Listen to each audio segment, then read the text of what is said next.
Good evening, and thank you for that very generous introduction. I suppose I'd just like to say, in terms of the Centre for Global Health is one successful partnership that was very much influenced by your dad, but the Irish Forum for Global Health, also celebrating its 10-year anniversary, would not exist if it wasn't for your dad, because when I was working with your dad on the plans for the Centre for Global Health, he kept telling me that I should meet this guy in Galway called Dermot O'Donovan, who I'd never met before. And in fact, Dermot and I did eventually meet at a memorial service for your dad, and that was the beginning of the Irish Forum for Global Health. We worked together to found it. So I think the Irish Forum for Global Health owes its existence to John Kevany as well, so I just wanted to acknowledge that. I suppose one normally uses a keynote address to talk about one's work, and I'm not going to do that this evening. I'm not going to talk about my work for a number of reasons, I think. One, because the Centre for Global Health has been my work and my life for the last 10 years, and it's 10 years old, and I think my colleagues have done a very good job over the last couple of days in terms of presenting the work of the Centre, and I wouldn't want to claim credit for that work because it is the work of a whole bunch of people. This production, Centre for Global Health 10 years on, also tells you about the work of the Centre. So, as I say, I don't think it's appropriate for me to focus on my work during this keynote. I thought, as I'm in transition, I think many of you know that I have decided that 10 years is enough time to spend in the Centre, and they can do without me now and go in new directions, and it's time for me to move on and set myself a new challenge. So I've just recently taken up a position in UCD. So I think now, for me personally, is a time of rethinking, reflecting, and refocusing. So I thought I would use this opportunity to think about partnerships and think about my experience of partnerships, rather than focus particularly on showcasing my work, if you like, which is, I think, the normal function to which a keynote is put.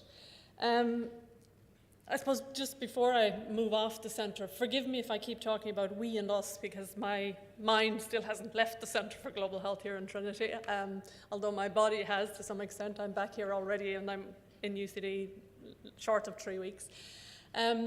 Just to acknowledge the Trojan work that the Centre has done over the last couple of months more in putting this conference together. I think it's done a tremendous job. It's been very successful.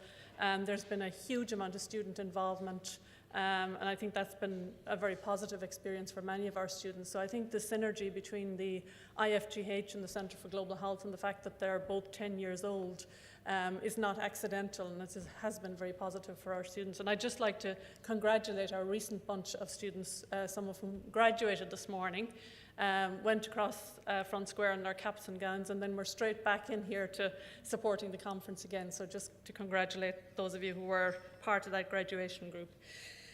Okay, so the technology. Are you moving on, or do I? All right.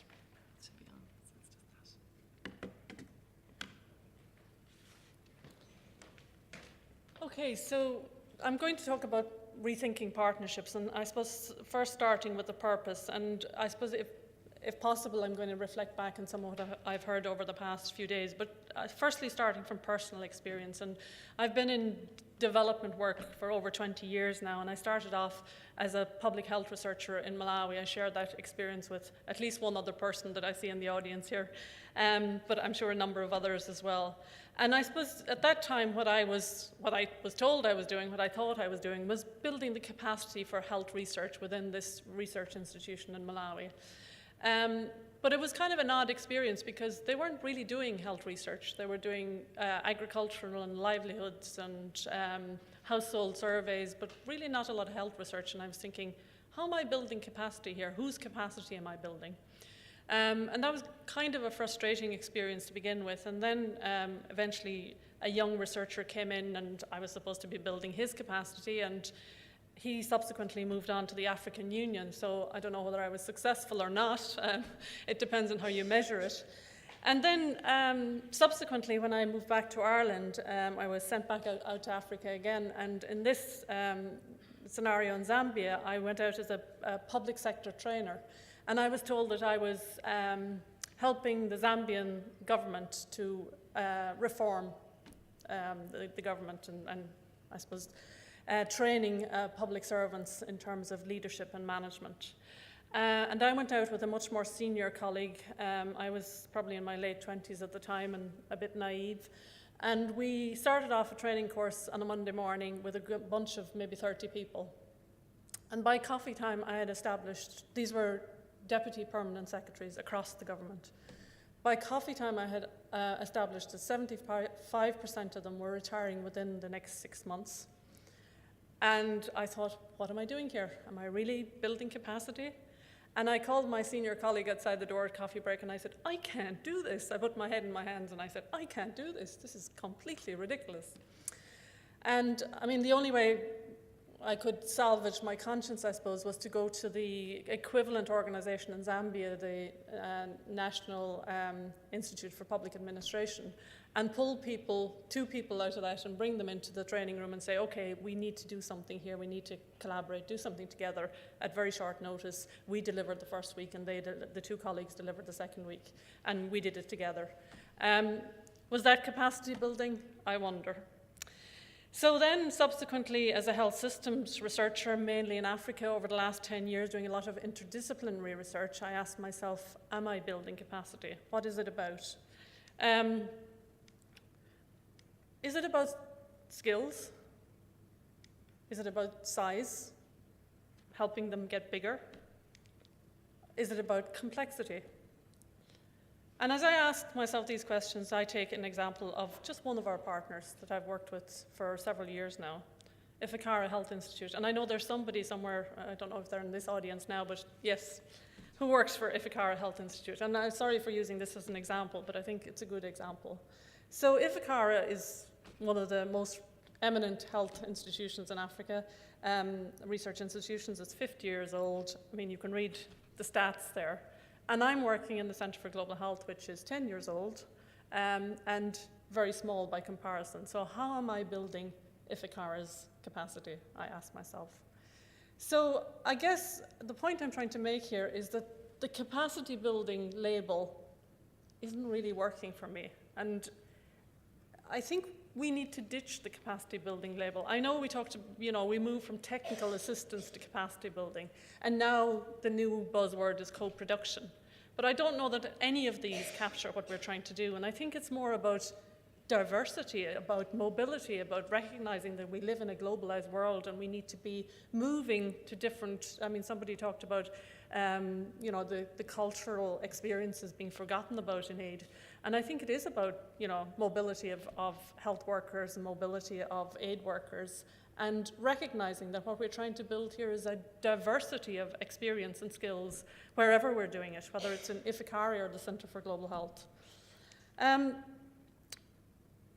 Another purpose of partnership that we sometimes talk about is channeling funds. And just some interesting statistics. The number of DFID grants awarding to low and middle income country leads from 2010 to 2014. In Southern Africa, 18% of them. This is in health only. In Eastern Africa, 9%. Gates grants to global health, 10% to low and middle income country leads in 2014. And 12.5 in sub-Saharan Africa. So are we succeeding in terms of building the capacity of our partners in Southern Africa and Eastern Africa? So is this what we're about when we talk about research partnerships? Or is it about survival in an era of shifting funding goalposts? Because a lot of the funding agencies now are looking at wanting to fund Southern-led partnerships. So what are we in Northern partnership, our Northern institutions doing?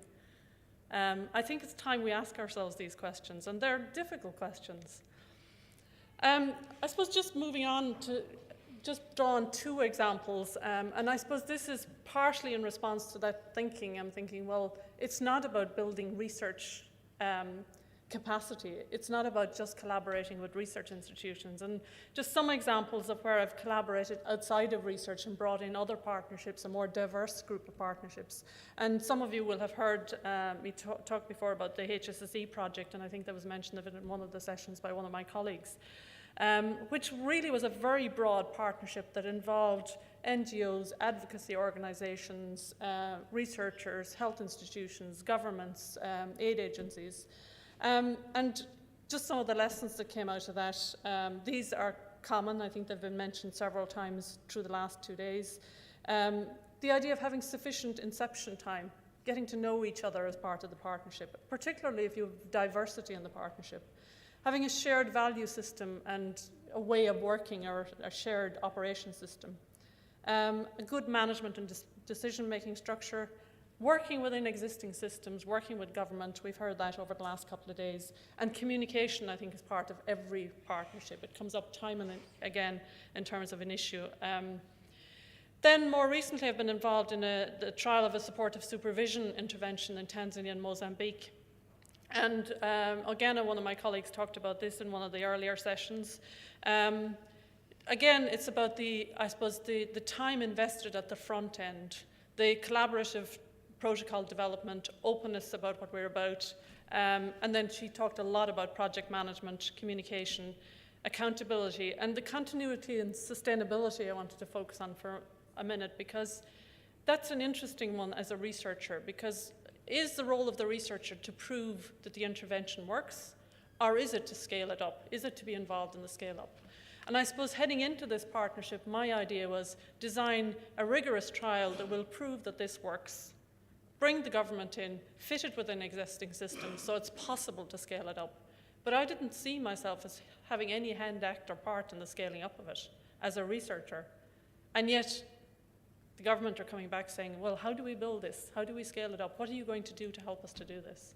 So I think it's about, changing expectations of roles, etc. The other thing, I suppose, in terms of some of the partnerships I've been involved in, is the task and the people focus. And we've heard, I think, about this, maybe not using this terminology, but it has come out through several presentations over the last couple of days. And if you have a strong task focus, you tend to have structural and time constraints, but you get faster results. If you have a strong people focus, you tend to have a partnership with looser structures that encourage creativity, but the results are slower. I mean, some of the examples we heard of really good partnerships have been in place for 8, 10 years or more. So I think there's something there that we need to learn about, the balance between task-focused and people-focused partnerships, which are more productive. Just pull this slide up because the Association of Commonwealth Universities talks about the world beyond 2015 is higher education ready, and talks about the need to develop the university as a civic lab. And I think I'm delighted to see that our student outreach group in the Irish Forum for Global Health are really pushing us as academics to do this. They're pushing to bring the global issues into the university, and I think Dermot is always harping on about it as well in terms of the need to bring global issues into education. And I think the only way we can do that is by stepping outside our kind of researcher roles and taking on broader roles and working in collaboration with different kinds of organizations. And I suppose more recently, the Centre for Global Health has been working quite a bit with NGO partners. And, it's been challenging. That sign says, what do we want? Evidence-based change. When do we want it? After peer review. And I think that captures it quite nicely, the different timeframes between the NGOs and the academics. NGOs need results and evidence. Researchers need impact. Not to say that NGOs don't need impact as well, but researchers need a different kind of impact in terms of journal factors, impact factors. So there's differences in terms of the demands and the metrics of success, the products that determine success, the accountability mechanisms and our accountability masters are different, and the funding and financial models are very different. And I think that needs to be acknowledged in these partnerships, and certainly we found that incredibly challenging. And we've fought to try and overcome that and reach some common ground around that. I suppose some of the things that have come out of our academic partnerships to date, and this is really from my own experience, I call it the GROW model. Goals, developing a common agenda. I think this is important, and I think Mike Clark, who was here earlier, was talking about being shocked that in the humanitarian situation, not everybody has the same goal or the same mission. And it's not that you need to have one goal, one mission, and everyone needs to align with that, but it's recognizing that there's a diversity of goals, but there needs to be some common agenda for the relationship to work. Respect distinct expertise and contribution. And I think one of the things there that's difficult is that, and we need to acknowledge, NGOs do research and researchers do implementation. So it's not that one group is an expert in one area and the other in the other. I think it's about acknowledging distinct expertise of individuals and the contribution within the partnerships. Openness, and I think particularly around shared measurement and sharing credit for results and impact. And then the final one, work plan. And work plan is different from goals because you can have a common agenda, but unless you've figured out who's going to do what, it's not going to happen. So the work plan is really about the accountabilities and the roles and the tasks within the partnership and recognizing the distinctive contributions that different people in the partnership can make. This is really to help me refocus in terms of where I'm going to next in terms of this presentation. There's been a number of mentions of romantic relationships or romantic partnerships. I think Liz Higgins talked about trust and how trust needs to be built up if you're talking about a partnership with another individual, and Matt made some reference to it early on in the conference. But if we look at the high-profile partnership, Adam and Eve, or high-profile for some people, depending on where you're coming from. And I suppose with this slide, what I'm trying to draw out is not the temptation aspect of it, which is, we know what the apple was about, but that partnerships exist within environments, and the environment influences the partnership, and we have to be aware of that. So no matter how strong the partnership, your environment can tear it apart if it doesn't support it. And I just want to look, I suppose, more broadly at partnerships and the environment of development and how partnerships are working within that. So I'm going to go through a number of slides very quickly now, and there's a lot of text, but I'm not going to focus on all of the text. It's there for you. I'm sure the presentation will be made available. But I just wanted to look briefly at multi-stakeholder or global partnerships, as they're known. And there have been a number of studies and opinion pieces about these because they have mushroomed, I suppose, in the last 10 years or more. Some of the problems, and I'm really with these slides trying to identify some of the common themes that are emerging from these pieces of work. Some of the common problems identified: weakness or absence of strategic direction, accountability mechanisms, monitoring and evaluation systems, and management of risk. The lack of clarity of roles and responsibilities is something that comes out again and again. And the confusion between the roles of management and governance. And I think that, I'll go through a number of studies and you see that is repeated time and time again. And what's that about? It's about governance boards meddling in management and implementation. And why does that happen? I think that happens because we're not given sufficient preparation for the governance role. You know, a lot of us are on international multi-stakeholder partnerships, but who tells you how to behave in those? Who tells you that your role is a governing one and not a management one or an implementation one? And I think that's a common theme through all of these global partnerships. Looking at public-private partnerships, again, weak strategic planning, again, poorly defined roles and responsibility, poor transparency in governance and decision-making. The World Bank did an independent review of its partnerships in 2004 and again in 2011. And there again, you can see weak governance and micromanagement, or meddling, as I call it. Gates Foundation looked at their partnerships, lack of clarity on roles and responsibilities. And then this 2012 paper, which looks at 11 relatively new global partnerships. The advice from that paper was, think twice before launching a new global fund or partnership, before agreeing to establish a new organization to house that partnership, and before establishing its governance. So I think we kind of over-focus on the structuring of these partnerships without really thinking about what they're about. But more importantly, a quote from that paper: the current architecture of international development is not really an architecture, more an under-coordinated and fragmented series of organisations and delivery channels where the whole is often less than the sum of its parts. And I suppose what I'm saying is it's difficult to form partnerships in an environment where that is the case. Just want to focus in on one particular partnership, just I suppose to illustrate a point, and that's the International Health Partnerships. I don't know if you're aware of it. It's primarily a structure to improve the coordination of existing initiatives and resources. That's why there's a plus at the end. It's building on existing initiatives rather than developing a new one. In 2007, there were 9 countries signed up to it. Now there are 35 countries and 28 development partners. Ireland is not one of the countries, and I'd like to know why.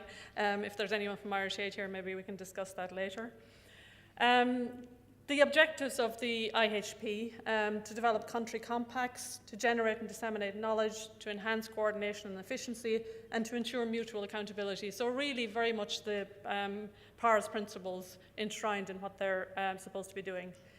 And the reason I wanted to talk about it is because there's been, some controversy about it, I suppose. And Ron Labonte wrote about it in 2010, and The Lancet wrote an opinion piece, which was titled IHP Plus, Little Progress in Accountability or Just Little Progress. And in 2011, he was involved in another article that was titled IHP Plus, A Welcome Initiative with an Uncertain Future.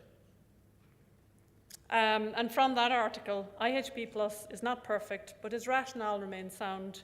We must not abandon it, but rather build on the efforts thus far to make it work better. And the point I'm trying to make here is, here's a partnership where the jury is still out. Do we, launch in, attack it, and just deconstruct it, or do we see where it goes?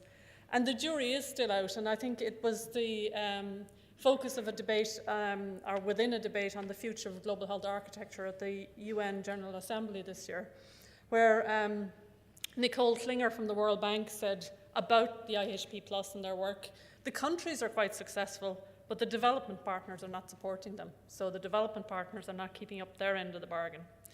And Diaz Burma from WHO referred to the reporting burdens for countries. A finding from a review of 12 countries found that there were more than 600 indicators that were being measured to fulfill the requirements of this partnership. Too many reporting requirements, not using countries' own systems, inefficient investment in single-purpose data collection efforts. And interestingly, at the UN Assembly, the Minister of Health in Rwanda, Dr. Agnes Bingawayo, quite vociferously objected to the IHP by saying, you're making our lives miserable. 50% of staff time is spent in reporting because of multiple auditing. So, coming back to the research side of it, the architecture around global health research funding. The Bamako meeting in 2008 recognised the need for increased coordination in the field of research for health and the important role of research funding institutions therein.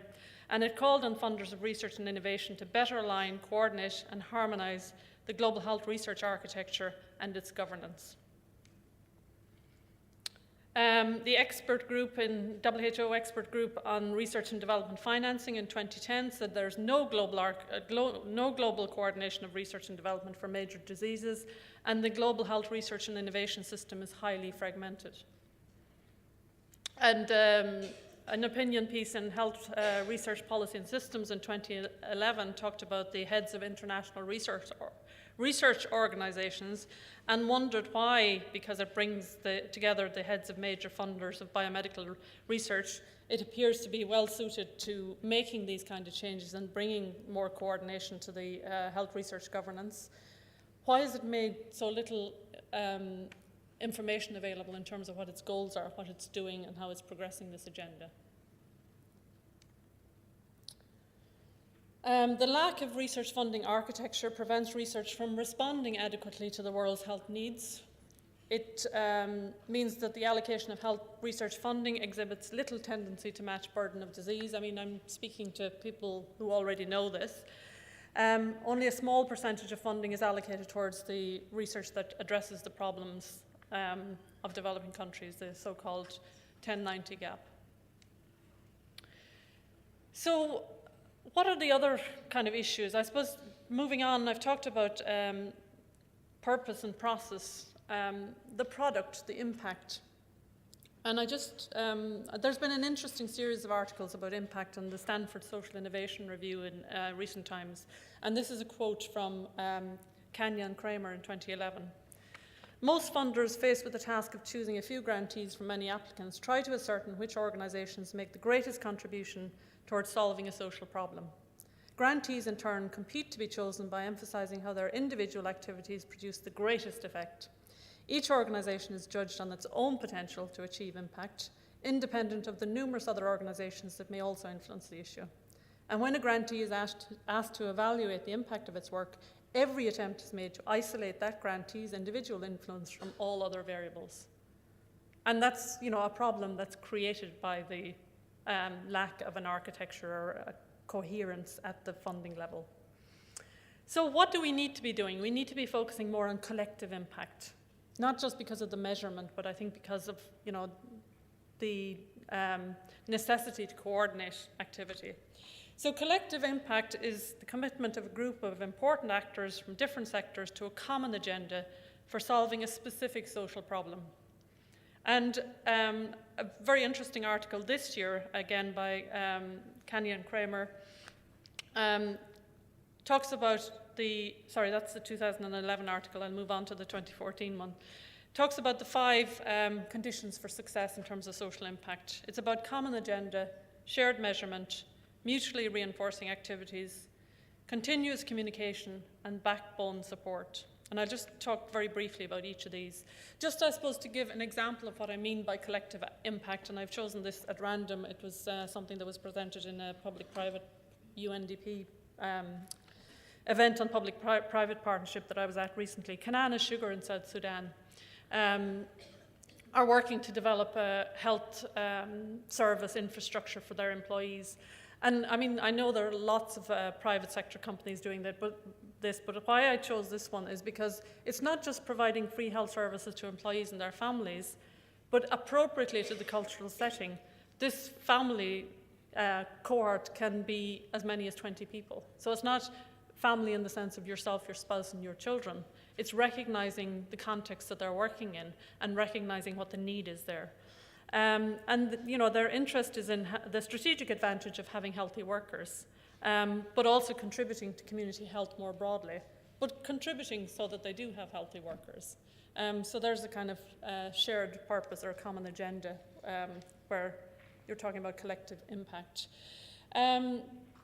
Pacheco et al. In 2014 in the Stanford Social Innovation Review talk about collective impact in practice, and I just talk through those 5 areas.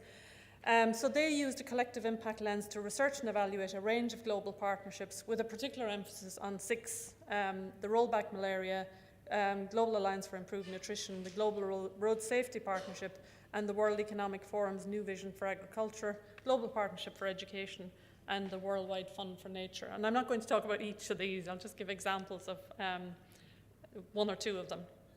So the common agenda is the first of these 5 elements. A shared vision for change, one that includes a common understanding of the problem and a joint approach to solving it through agreed actions.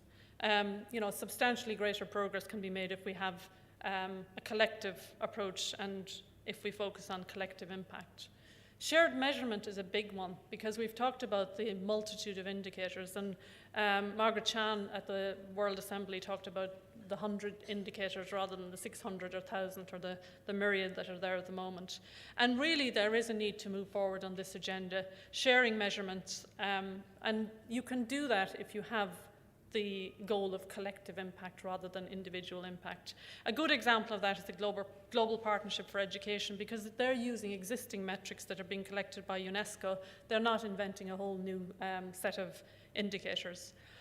Mutually reinforcing activities, encouraging each participant to undertake the specific set of activities at which it excels. So not tripping over each other, but trying to bring the expertise together in a way that works, that fits the pieces of the jigsaw together to make the whole. Mars is a good example of this, working in Côte d'Ivoire, where they're recognising that they need partners to do the different bits. The government needs to provide more agricultural extension workers if they're to get their cocoa beans. The World Bank needs to finance the roads, etc., etc. So it's really just about recognising that there are different roles that the different actors can play. Communication, I've mentioned communication is a big problem and is always identified as a challenge for partnership. Developing trust among organisations from diverse sectors and government agencies is the challenge. And there needs to be regular meetings to build the communication. And it is challenging when you're working across a diverse set of settings, and we've had challenges, I suppose, in terms of the partnerships we've had across different countries. I'm sure you've all had the same thing with Skype and connections, and you do need the face-to-face meetings. One of the things we did with the STEM partnership is we had 2 meetings a year where all of the team came together, and they were very productive meetings, I have to say. Rollback malaria is an example where there's good communication. They've got the regional sub-networks that work very effectively in terms of bringing the actors together on a regular basis to make sure that communication happens. And then this backbone support one, which we don't really hear a lot about, but I think is probably one of the key aspects of it. And it feeds back into what I've been saying about governance and management and the distinct roles that each can play. The most frequent reason for partnership failure is a lack or an absence of supporting infrastructure or architecture. And this, again, is going back to the mess in terms of the health research funding architecture and in terms of the global health architecture. If you don't have that support, that backbone support, it's very difficult to make partnerships work. And I suppose just coming back to the NGO academic partnerships, that's been some of our frustration. Where do you go to for funding? Because the funding mechanisms and the funding requirements within the NGO community are very different from the research community, and the research doesn't take account of the NGO's priorities, etc. So we need to change the backbone structure, I suppose. And you need backbone structure at a global level, such as in the context of those multi-stakeholder partnerships and multi-government partnerships. But you also need local backbone organizations. And I think, we put too much on countries and we put too much on governments and individual departments and don't provide that backbone support. So backbone organizations are organizations that embody the principles of adaptive leadership. What do? They bring people's attention and a sense of urgency to an issue. They have the skill to apply pressure to stakeholders without overwhelming them, and that's a critical part of it, I think. The competence to frame issues in a way that presents opportunities as well as difficulties, and the strength to mediate conflict among stakeholders.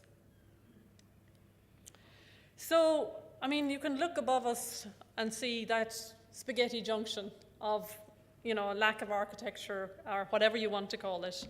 But what can we do about it? I'm not saying don't do anything until they fix what's at the top of fix the infrastructure at the top. We need to take time to develop common agendas. We need to work towards collective impact. I think that's something that every individual in this room can do. And compromise towards shared measurement. I think that the measurement, and I'll come back to this, the necessity for accountability and the whole drive towards results-based approaches and measurement is just gone way off the scale. And there's been a lot of talk about trust and the importance of trust, and I think it's the lack of trust that has pushed that, and I think we need to get that back. We need to raise awareness among students about their civic responsibilities, going back to the idea of the civic lab within the university. I think that's critical. If we are to create change in the world, we have to start at that level. And we need to lobby for better architecture, global health and global health research. More integration is needed in those areas. So to finish with a couple of take-home messages. Sorry, this is quite blurred. You have these 2 isolated characters here. Sometimes I feel my life lacks direction. Yeah, no purpose.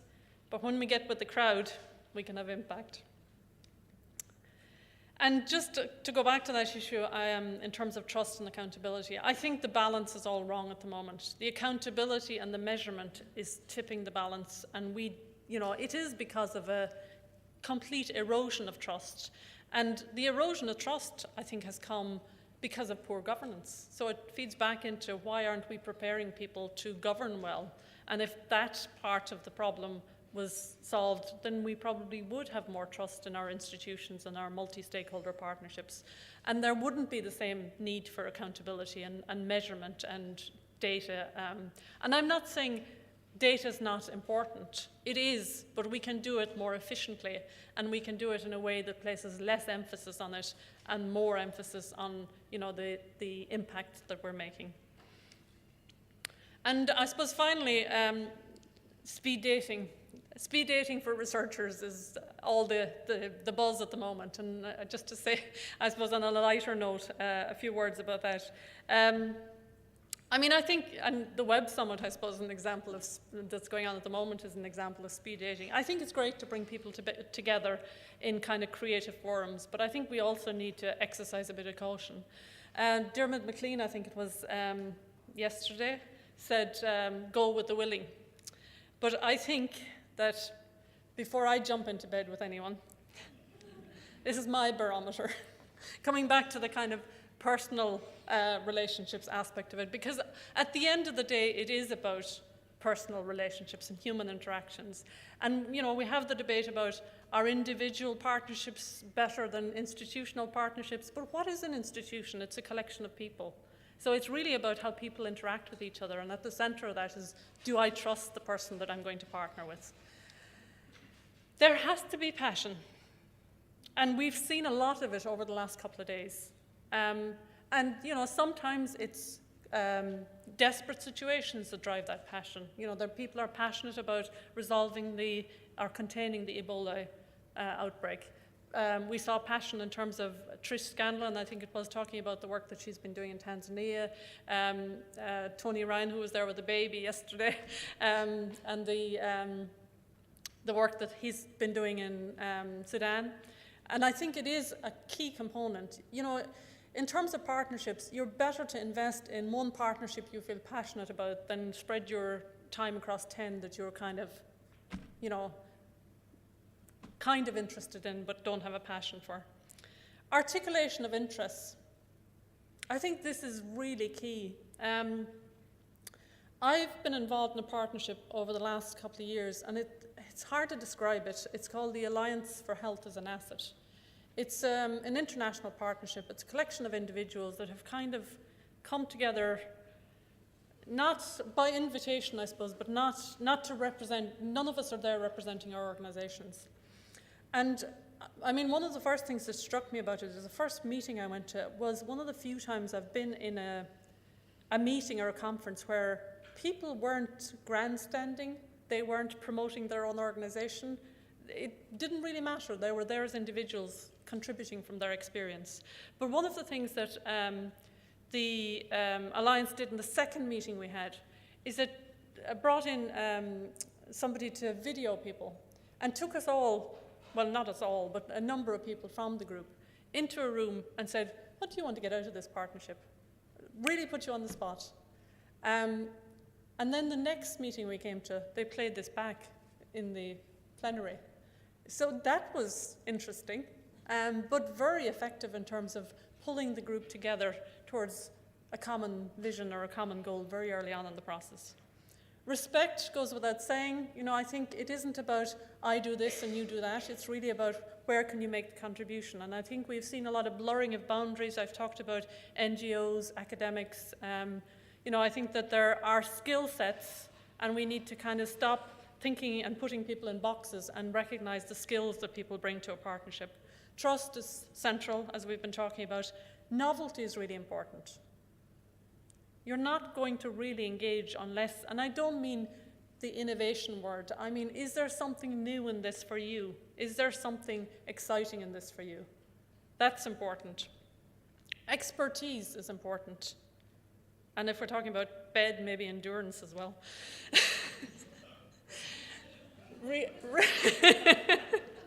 Another E.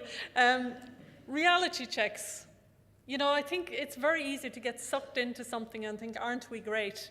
But you need to bring in the reality checks every now and again. And I know that other people have mentioned that over the last couple of days. Humor is important. insight, just recognizing your own limitations, recognizing your own biases, what you're bringing to the table, the baggage you're carrying.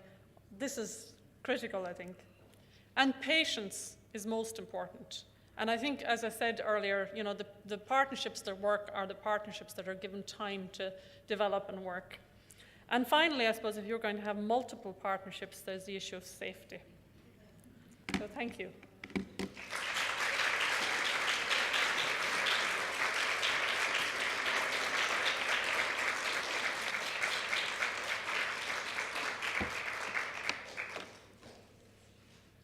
Any questions?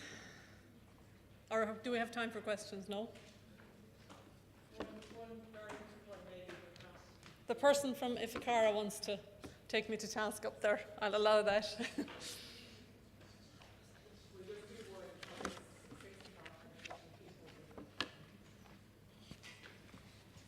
No, I'm not going to take it to task about anything. It's nice to meet somebody who speaks my language.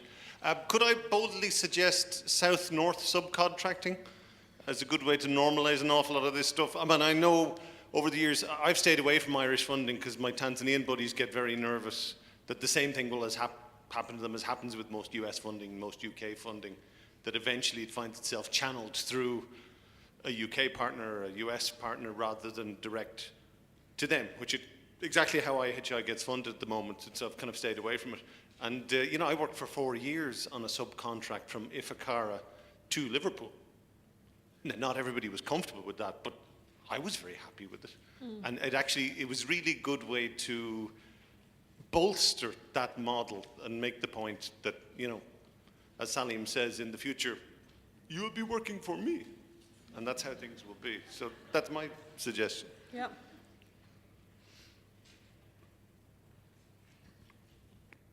I mean, I couldn't agree more. I think that is, and I suppose you're an example of what I'm talking about in terms of, you know, not talking about capacity building, but more about diversity and mobility and, you know, people working in different environments. But I think, you know, there is a lot of rhetoric around Southern-led research and Southern-led grants, but they're the statistics. I pulled them off. You know, that's the reality of the situation, is that we're not doing that, or they're not doing that.